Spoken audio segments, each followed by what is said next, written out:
سرکار دو عالم صلی اللہ علیہ وسلم صوم وصال یعنی بغیر افطار کیے ہوئے روزے پر روزہ رکھتے تھے۔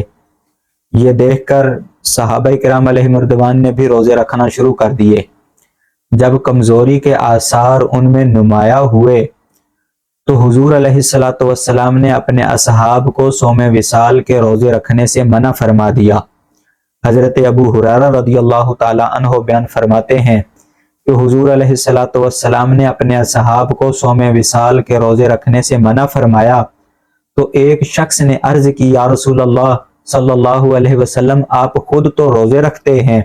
تو حضور علیہ السلام نے ارشاد فرمایا، قال وَأَيُّكُمْ مِثْلِي، فرمایا کہ میری مثل کون ہے، میرے جیسا کون ہے؟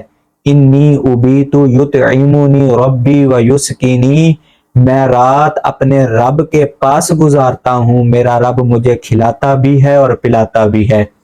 صحیح بخاری اور صحیح مسلم کی اس حدیث شریف میں خود حضور علیہ السلام حضرت ابوبکر صدیق، عمر فاروق، عثمان غنی، مولا علی شیر خدا اور دیگر صحابہ کرام علیہ رضوان سے یہ فرماتے ہیں، میں تمہاری مثل تمہاری طرح نہیں ہوں اور تم میری مثل میری طرح نہیں ہو۔